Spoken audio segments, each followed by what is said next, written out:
Assalamualaikum warahmatullahi wabarakatuh. Selamat datang kembali di channel Bang Tris, channel yang akan membawakan cerita horor dan juga cerita-cerita menarik lainnya. Untuk malam hari ini ada sebuah cerita masih dari tulisannya horor psikologis dari platform X. Dan untuk kisah yang akan dibawakan kali ini berjudul Kuntilanak di Ujung Jalan. Dan sebelum kita lanjut ke ceritanya, jangan lupa tekan dulu tombol like di video ini. Dan jangan lupa tekan lonceng notifikasi serta tombol subscribe di channel ini, agar tidak ketinggalan cerita seru lainnya. Dan seperti apa untuk kisah kali ini? Langsung aja kita masuk ke ceritanya.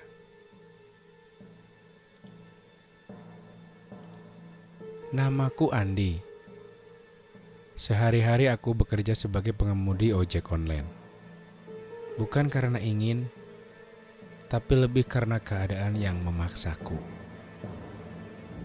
Sudah 3 tahun aku menjalani hidup ini, menghabiskan sebagian besar waktu di jalan, mencari penumpang atau pesanan yang bisa menghasilkan uang untuk keluargaku. Istriku, Dewi, seorang ibu rumah tangga, mengurus anak-anak kami, Dika dan Dini, yang masih duduk di bangku sekolah dasar. Mereka berdua adalah alasan utama kenapa aku terus bertahan di pekerjaan ini, meski setiap hari seperti menjalani mimpi buruk tanpa akhir. Aku bekerja dari pagi hingga malam, hampir tak punya waktu untuk keluarga. Kadang aku hanya bisa melihat anak-anak di saat mereka tidur, menciumnya di kening sebelum berangkat kerja, dan saat pulang, mereka sudah terlelap lagi. Kehidupan ini membuatku merasa jauh dari mereka, dari istriku, dan dari rumah yang seharusnya menjadi tempat perlindungan. Tapi kini terasa seperti tempat asing bagiku. Beban ekonomi yang kian menghimpit. Setiap hari aku harus memikirkan uang untuk biaya sekolah, makan, listrik, dan tagihan lain yang tak pernah ada habisnya. Dewi juga sering merasakan tidak enak hati karena tidak bisa membantu banyak. Tapi aku selalu bilang padanya, "Sudah, kamu di rumah saja, ngurusin anak-anak, biar aku yang cari duit." Meskipun dalam hati aku juga tahu kalau keadaan ini tidak ideal. Kami butuh lebih banyak uang, tapi tak ada pilihan. Aku tak bisa membiarkan anak-anakku hidup tanpa perhatian ibunya. Namun, tekanan itu membuatku semakin terjepit antara tanggung jawab sebagai pencari nafkah dan kebutuhan untuk merasakan kehidupan normal bersama keluargaku. Malam ini aku duduk di ruang tamu kecil rumah kontrakan kami. Lelah sekali rasanya setelah seharian mengendarai motor. Rasanya tubuhku sudah seperti besi tua yang berkarat. Dewi menyuguhiku teh hangat, tapi bahkan teh itu pun terasa hambar di lidahku yang sudah terlalu sering merasakan pahitnya hidup. Dika tadi tanya, "Kapan ayah bisa nganterin dia jalan-jalan lagi?" ucap Dewi dengan suara lembut, seolah takut menambah beban yang sudah kusandang. Aku terdiam, jantungku terasa tertekan. "Maaf, mungkin weekend nanti, kalau tidak ada orderan banyak." Jawabku sekenanya, walau aku tahu akhir pekan pun biasanya penuh dengan pesanan. Malam itu, setelah semua orang tidur, aku keluar sebentar untuk menatap langit. Malam sangat sepi, hanya suara serangga malam yang terdengar. Entah kenapa, saat menatap kegelapan malam, ada perasaan aneh yang menyelinap di dalam hati. Udara yang terasa lebih dingin dari biasanya, seolah ada sesuatu yang mengintai di balik kegelapan. Rumah-rumah tetangga tampak kosong. Tak ada lampu yang menyala, hanya beberapa bayangan samar yang tertangkap di sudut mataku. Perasaan aneh itu mulai merayap, seperti ada sesuatu di luar yang tidak terlihat tapi terus mengawasi. Biasanya, aku tidak terlalu memikirkan hal-hal seperti ini. Tetapi malam itu, rasanya berbeda. Angin yang berhembus di leherku seolah membawa bisikan tidak kasat mata. Aku menoleh ke arah semak-semak di dekat rumah, dan mataku terpaku. Di sana, samar-samar kulihat bayangan bergerak cepat, menghilang di balik pepohonan, seolah ada seseorang atau sesuatu yang bersembunyi di kegelapan. Aku menggelengkan kepala, mencoba mengusir pikiran-pikiran tidak masuk akal itu. Mungkin cuma hewan, pikirku, mencoba menenangkan diri. Namun tetap saja, udara malam terasa semakin mencekam. Rasanya seperti ada kehadiran yang tak kasat mata yang hanya menunggu saat yang tepat untuk menampakkan dirinya. Malam itu aku tidur dengan perasaan yang tak nyaman. Setiap kali memejamkan mata, ada perasaan bahwa sesuatu sedang berdiri di sudut kamar mengamatiku. Aku mencoba mengabaikannya, tapi perasaan itu semakin kuat. Bahkan ketika aku berhasil tertidur, aku bermimpi buruk. Dalam mimpi itu, aku berkendara di jalan sepi, dan di belakangku ada sosok yang tidak bisa kulihat dengan jelas. Namun, setiap kali aku menoleh, bayangan itu semakin dekat, mengikuti dengan langkah perlahan tapi pasti. Aku terbangun dengan napas terengah-engah, keringat dingin membasahi dahiku. Saat kuamati sekeliling, kamar tidur itu tampak biasa aja. Tapi tetap saja ada sensasi yang menempel di kulitku, sesuatu yang tidak bisa kuterjemahkan. Aku berusaha menenangkan diri, meyakinkan diri bahwa ini hanya akibat kelelahan. Namun jauh di dalam hati aku tahu, ada yang tak beres. Hari-hariku selanjutnya semakin berat. Setiap kali aku keluar rumah untuk bekerja di malam hari, perasaan yang sama kembali datang.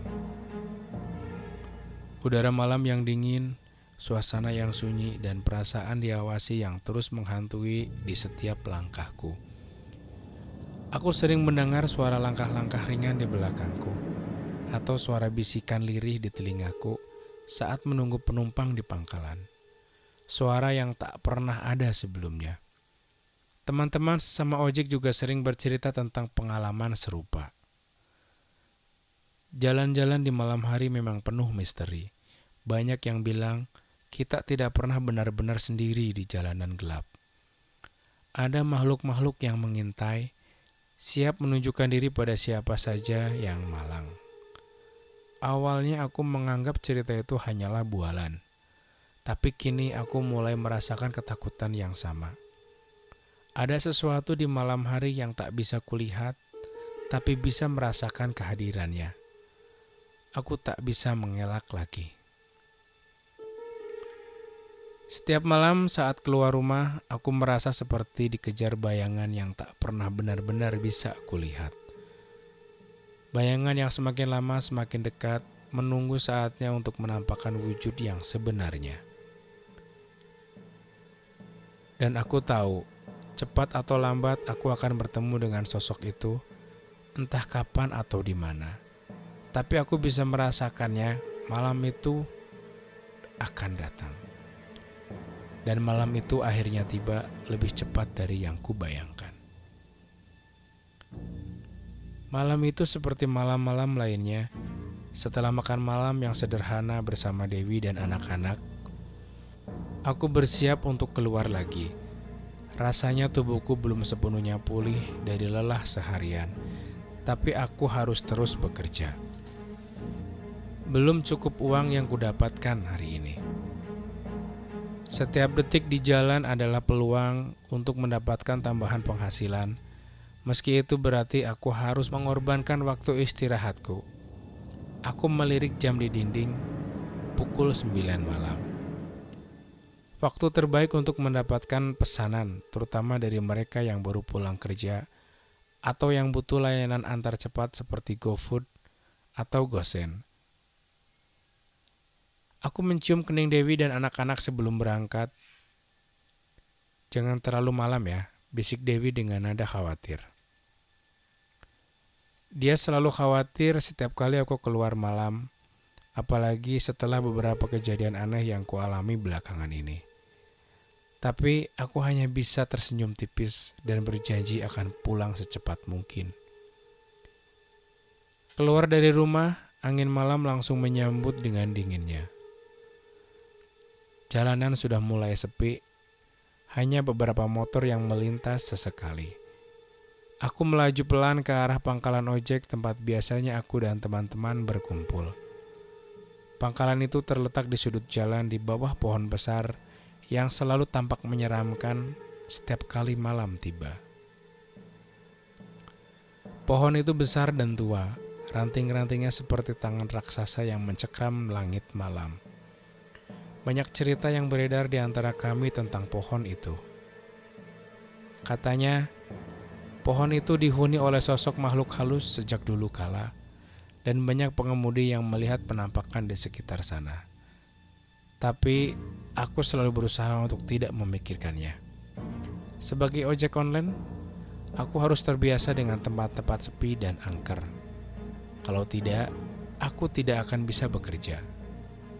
Setibanya di pangkalan, aku melihat beberapa teman sudah duduk di sana, mengobrol dan tertawa. Suara canda mereka memecah kesunyian malam, tapi entah kenapa malam itu ada sesuatu yang berbeda. Udara terasa lebih dingin, angin berhembus lebih kencang dari biasanya. Dan suara dedaunan di atas pohon besar itu seperti berbisik di antara kegelapan. Aku mengusap tengkuku yang mendadak merinding, lalu duduk di bangku panjang bersama mereka. Dik, udah dapat berapa trip hari ini?" tanya Dedi, salah satu temanku. "Baru beberapa, Ded," jawabku sambil mengeluarkan rokok dan menyalakannya. Asap rokok menghangatkan tenggorokanku, tapi tidak cukup mengusir perasaan aneh yang perlahan muncul di dalam diriku.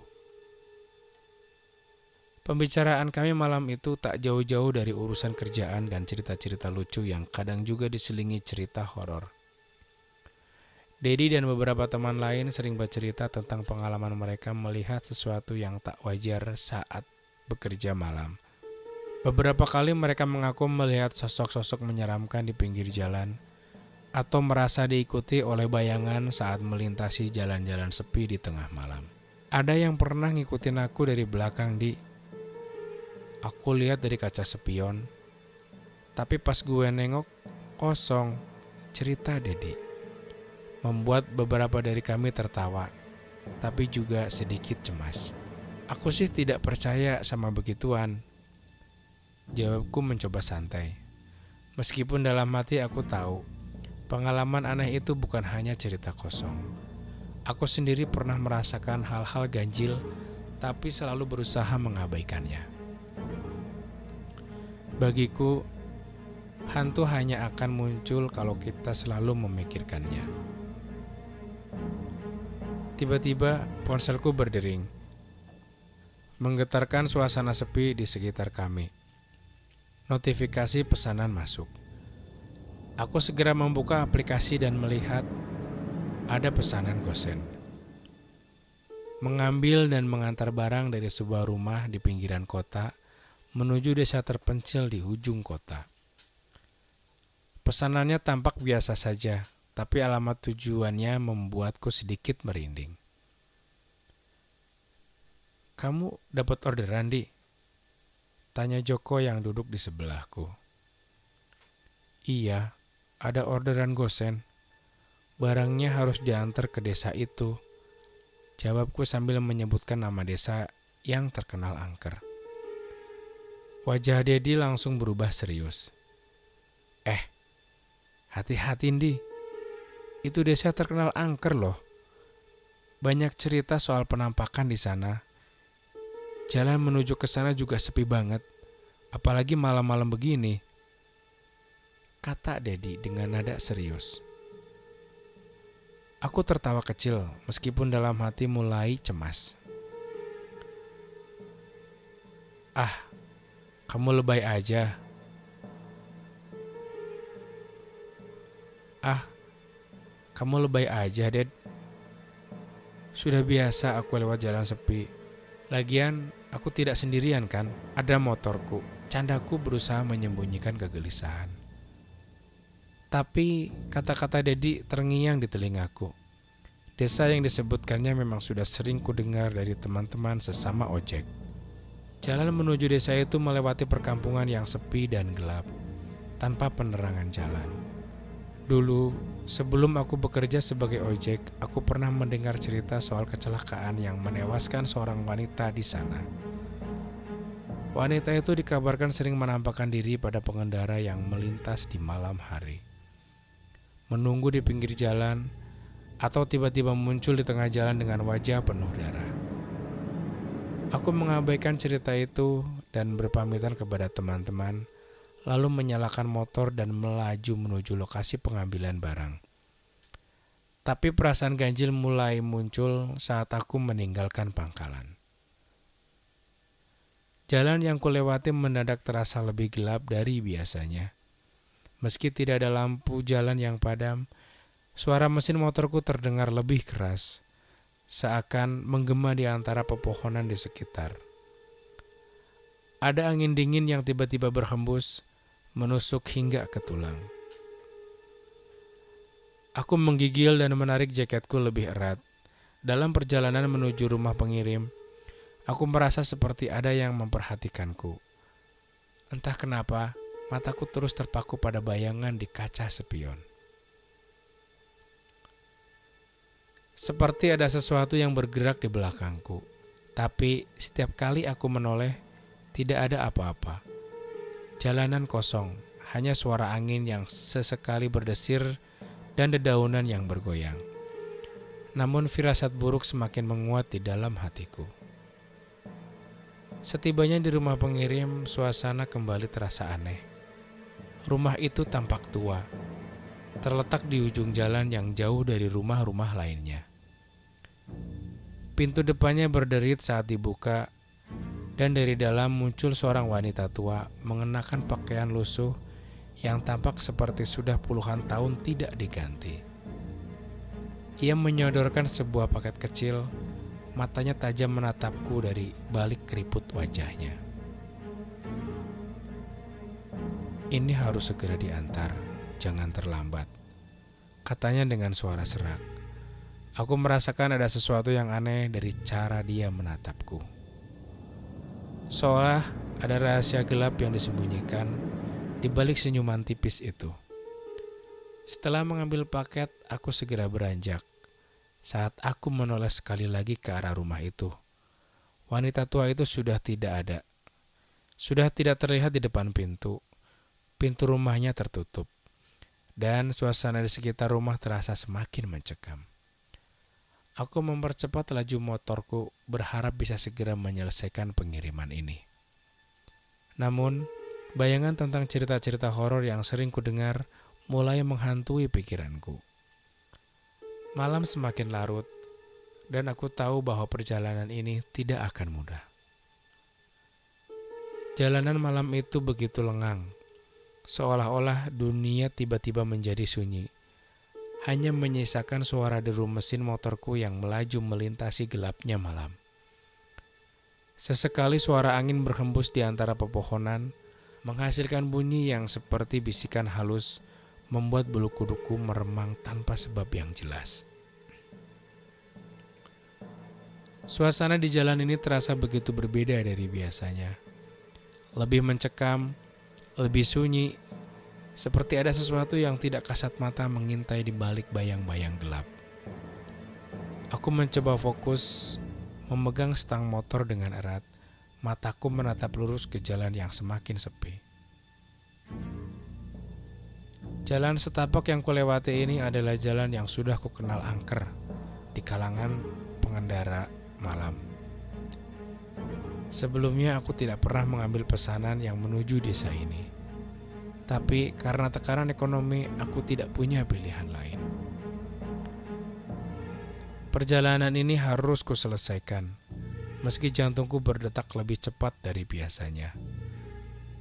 Hanya ada beberapa rumah di samping jalan, dan itu pun jaraknya berjauhan. Soal lampu jalan, lupakan. Penerangan di sini hanya mengandalkan lampu-lampu kecil dari rumah-rumah penduduk yang sesekali terlihat di kejauhan. Sisanya kegelapan. Pohon-pohon besar di tepi jalan seakan menutup pandangan, menciptakan bayangan yang bergerak-gerak mengikuti angin. Suara jangkrik pun terdengar semakin keras, berpadu dengan hembusan angin dingin yang menusuk tulang. Setiap kali aku melewati tikungan tajam atau jalanan menurun, ada perasaan ganjil yang menyelinap di dalam diriku. Perasaan bahwa ada sesuatu yang memperhatikanku dari kejauhan, dari balik pepohonan itu. Telingaku menangkap suara-suara aneh, seperti desahan atau bisikan yang sangat lembut, tapi cukup untuk membuatku merinding. Aku melirik kaca spion, memastikan tak ada yang mengikutiku. Tapi, saat mataku tertuju pada pantulan cahaya itu, jantungku hampir berhenti. Di sana, samar-samar aku melihat bayangan putih melayang di kejauhan. Itu hanya sekejap sebelum akhirnya lenyap. Ku tepis pikiran buruk yang mulai memenuhi kepalaku. Mungkin hanya pantulan cahaya, bisikku dalam hati, berusaha meyakinkan diriku sendiri.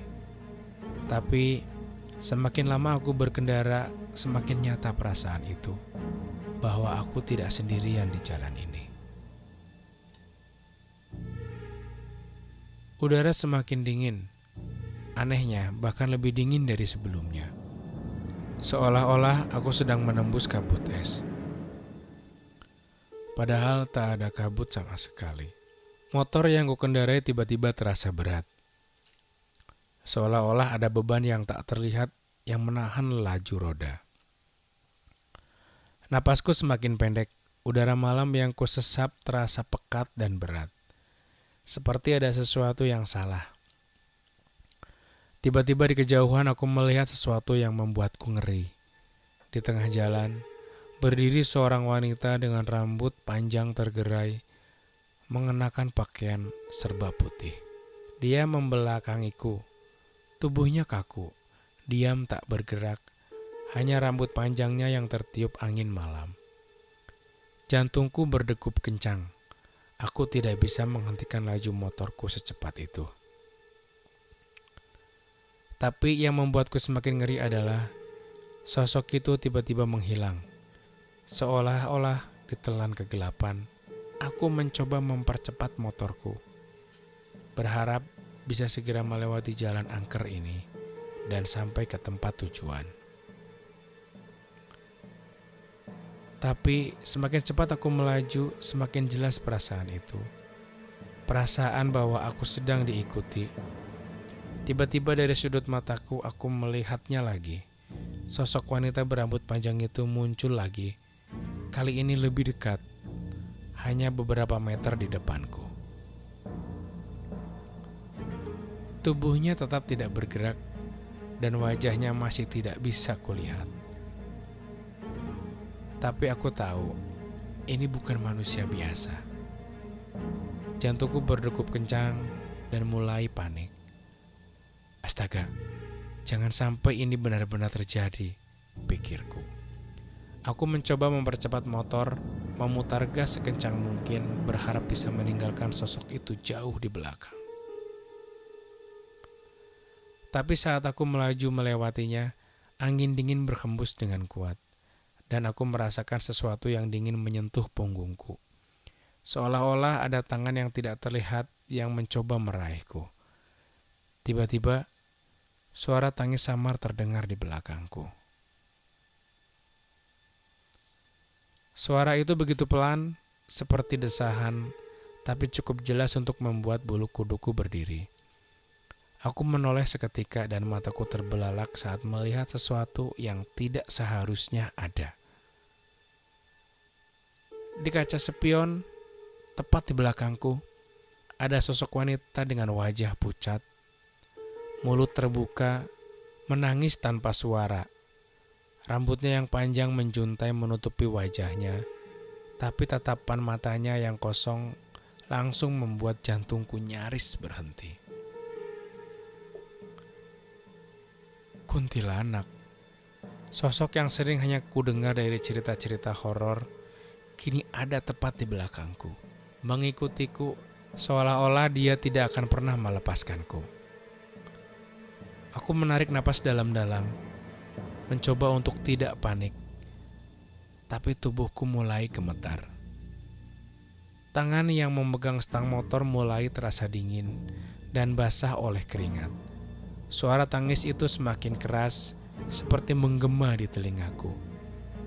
Aku mencoba untuk tidak menoleh lagi, fokus ke jalan di depanku, tapi itu tidaklah mudah. Perasaan takut yang mencekam terus menggerogoti setiap saraf di tubuhku.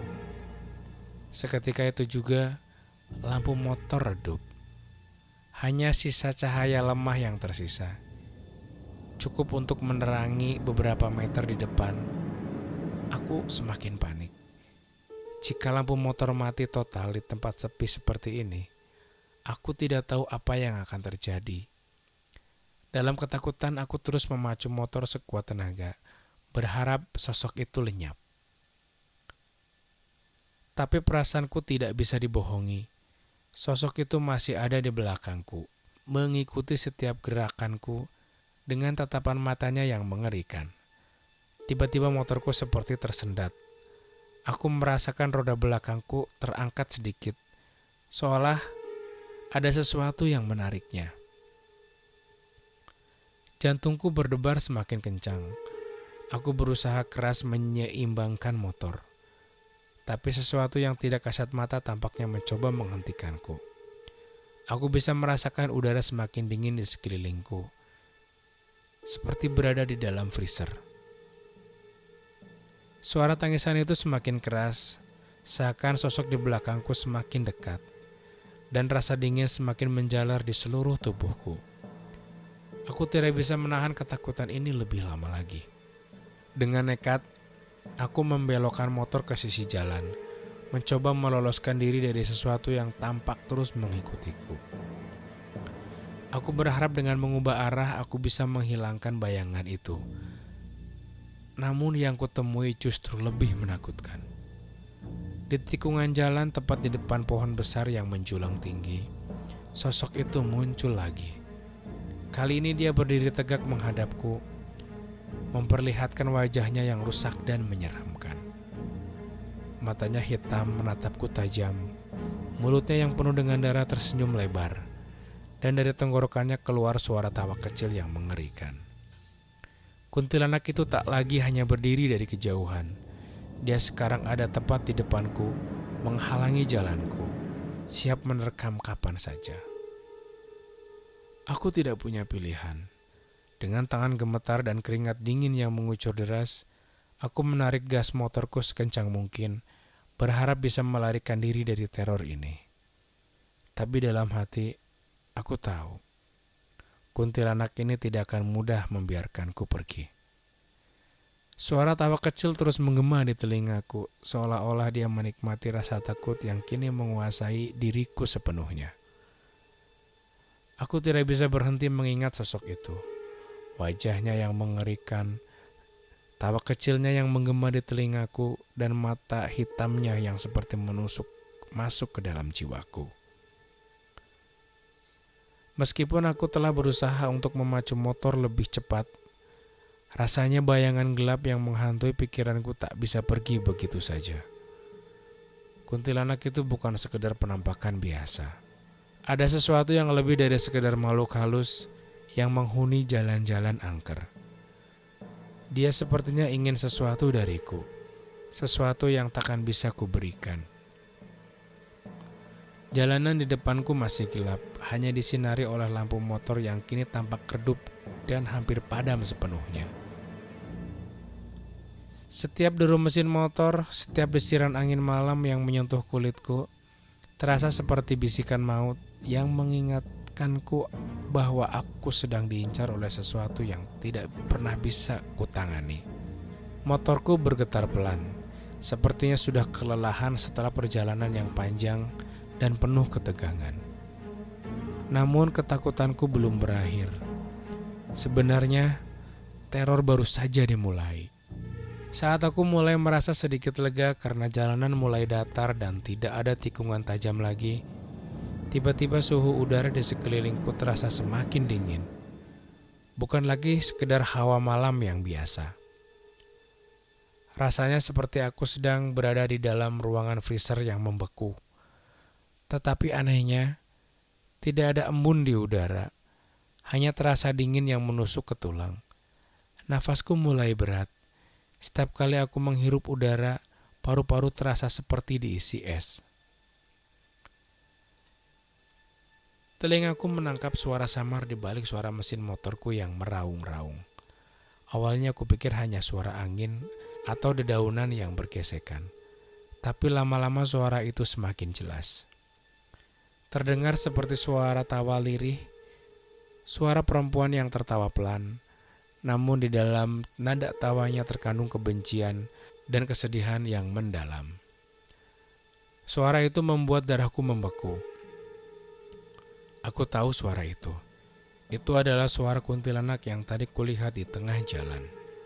Mataku melirik ke kaca spion, berharap tidak melihat apa-apa. Namun apa yang kulihat membuat jantungku seakan berhenti berdetak. Di sana, tepat di belakangku ada bayangan putih yang melayang-layang dengan rambut panjang tergerai. Wajahnya tak bisa kulihat dengan jelas, karena rambutnya menutupi sebagian besar wajahnya. Tapi aku bisa melihat mata hitamnya yang bersinar tajam di balik rambut kusut itu. Bayangan itu semakin dekat, semakin jelas, dan saat paling mengerikan, dia melayang mengikuti laju motorku. Seakan-akan kecepatan motorku tidak ada artinya bagi makhluk ini. Ya Tuhan, desisku. Hampir tak sadar tubuhku bergetar hebat. Tanganku yang memegang stang motor mulai kehilangan kontrol. Aku tidak pernah berdoa sekeras ini sebelumnya. Seumur hidupku aku tak pernah merasa seputus asa ini. Apapun itu, aku hanya ingin lepas dari teror ini. Aku mencoba memacu motorku lebih cepat. Tapi, seberapapun cepat aku pergi, suara tawa itu masih mengikutiku. Kegilaan mulai merambat dalam pikiranku. Apa ini mimpi? Apakah aku sudah mati? Rasa panik mulai menguasai pikiranku sepenuhnya. Suara tawa kuntilanak itu semakin keras, semakin jelas hingga suara angin dan motor seperti tertelan oleh suara menyeramkan itu. Aku merasa seperti dikelilingi oleh kegelapan. Udara di sekitarku seolah-olah lenyap. Hanya menyisakan aku, motorku, dan sosok kuntilanak itu. Tiba-tiba motorku tersentak. Aku hampir jatuh dari motor saat tiba-tiba mesin motorku mati mendadak. Semua terasa salah. Tidak mungkin ini terjadi. Tidak sekarang. Aku berkali-kali mencoba menghidupkan mesin motor, tetapi percuma. Suara mesin hanya terdengar seperti rintihan, seperti sedang sekarat. Di tengah kepanikan, aku mendengar sesuatu yang lebih keras dari sebelumnya. Suara isakan. Bukan tawa lagi, tapi suara tangisan perempuan. Tangisan itu seperti memanggil, mengundangku untuk mendekat. Itu suara yang begitu putus asa, seperti memohon pertolongan. Tapi aku tahu lebih baik daripada itu. Ini bukan suara manusia. Ini suara makhluk yang ingin menyeretku ke dalam kegelapan abadi. Aku mencoba menoleh dengan harapan bahwa mungkin Hanya mungkin sosok itu sudah pergi. Tetapi apa yang kulihat membuat tubuhku nyaris lumpuh. Kuntilanak itu kini berada di belakangku, lebih dekat dari sebelumnya. Tubuhnya yang putih pucat melayang beberapa sentimeter di atas tanah. Tangannya yang kurus dan pucat menjulur ke depan, seolah-olah ingin meraihku. Wajahnya kini terlihat jelas di bawah sinar bulan yang redup. Wajah itu rusak parah, dengan mata hitam yang cekung dan mulutnya yang lebar, menyeringai. Darah mengalir dari sudut bibirnya, menetes ke bawah, seolah-olah baru saja memakan sesuatu yang mengerikan. Aku ingin berteriak, tapi suaraku tercekat di tenggorokan. Tubuhku membeku, tak mampu bergerak. Sosok itu semakin mendekat, tangannya kini hampir menyentuh punggungku. Aku bisa merasakan nafas dinginnya di telingaku, seperti kabut es yang merayap naik di kulitku. Dalam kepanikan, aku berusaha sekuat tenaga untuk menghidupkan motor lagi. Dengan gemetar, saat memutar kunci kontak, mesinnya berderak, batuk, lalu hidup lagi. Tanpa berpikir panjang, aku segera menarik gas sekuat tenaga, meninggalkan sosok itu di belakang. Namun, baru beberapa meter aku melaju, suara tangisan itu kembali terdengar. Kali ini lebih keras, seperti berasal dari segala arah. Aku menoleh cepat, dan kali ini kuntilanak itu melayang di sisi kiriku, seakan-akan melayang sejajar dengan motorku. Matanya yang kosong menatap lurus ke arahku, senyum lebar penuh darah itu tidak pernah pudar. Tangan kurusnya mencoba meraih kepalaku, seolah ingin menarikku keluar dari tubuhku sendiri. Aku tidak kuat. Aku berteriak panik. Aku menunduk, berusaha tidak melihat sosok itu lagi. Mencoba fokus pada jalan di depan, tapi tawa lirihnya terus menggema, seperti membisikkan sesuatu di telingaku. Kamu tidak bisa lari. Bisik suara itu, lembut tapi penuh ancaman. Jalan yang kutempuh semakin gelap, semakin sepi. Dan tiba-tiba aku merasa ada yang berat di punggungku. Perasaan seperti ada seseorang yang duduk di belakangku. Berat sekali, seperti menindihku. Aku tahu aku tidak boleh menoleh. Aku tidak boleh melihat ke belakang. Tapi beban di punggungku itu semakin nyata. Seolah-olah ada sesuatu yang menumpang di motorku sekarang. Dengan tangan gemetar, aku berusaha mempertahankan laju motor. Tapi perasaan itu terus menghantui, dan akhirnya aku menyerah pada rasa penasaran yang begitu kuat. Aku menoleh sedikit, hanya untuk memastikan, dan di sana tepat di belakangku duduklah kuntilanak itu.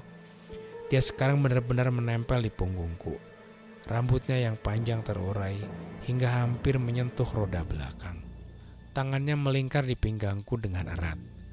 Wajah pucat yang rusak dan penuh darah menyeringai lebar di telingaku. Seakan-akan dia sedang menikmati teror yang dirasakanku. Aku ingin berteriak, tapi suaraku hilang entah kemana.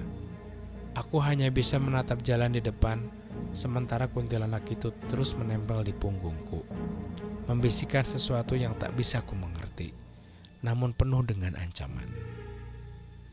Setiap kali dia tertawa atau menangis, aku merasa darahku mengalir lebih cepat. Jantungku berdetak begitu keras, hingga kurasa bisa meledak kapan saja. Dengan napas tersegal-segal, aku mencoba yang terakhir kalinya. Aku menarik gas motor sekuat mungkin, berusaha meninggalkan sosok mengerikan itu.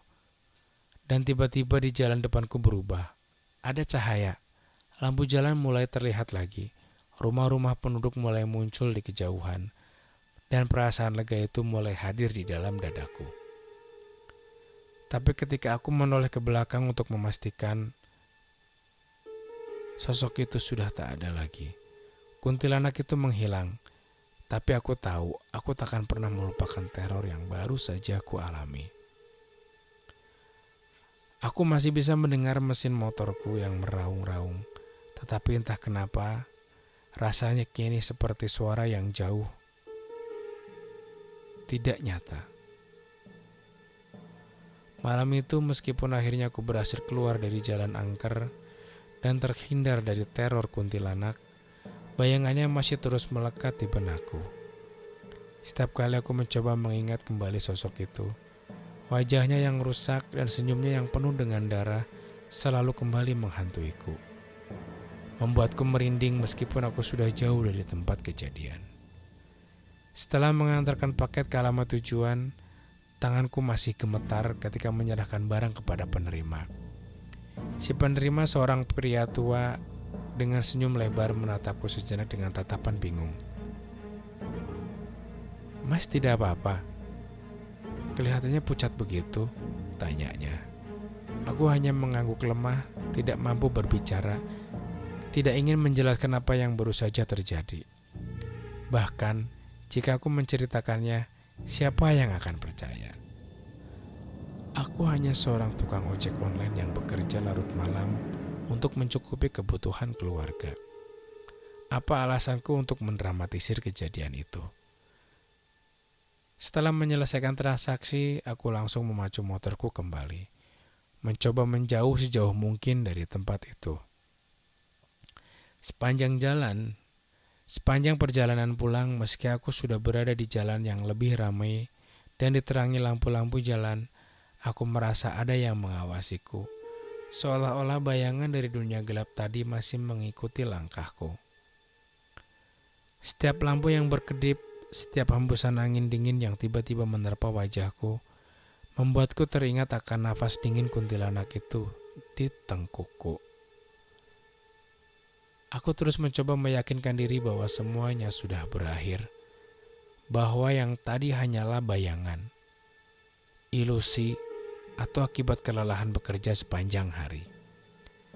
Tapi suara tawa kecil itu, suara lirih yang menggema di pikiranku, terus saja berbisik, "Kamu tidak bisa lari.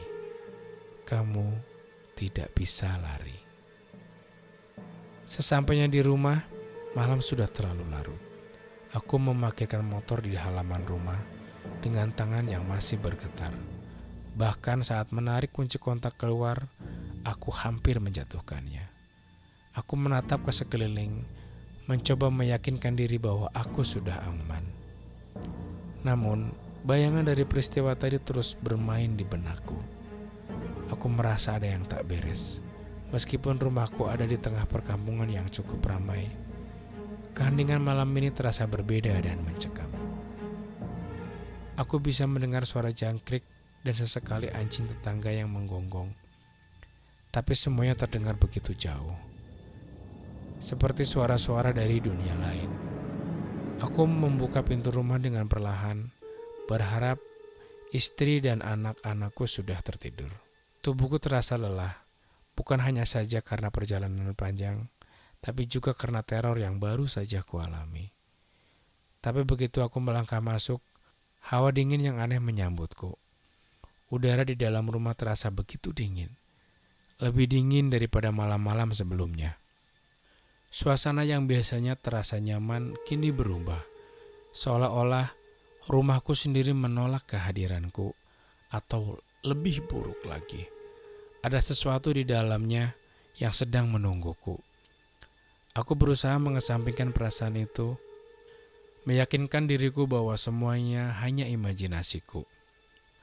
Tapi saat aku melewati ruang tamu menuju kamar, aku merasakan sesuatu yang mengerikan.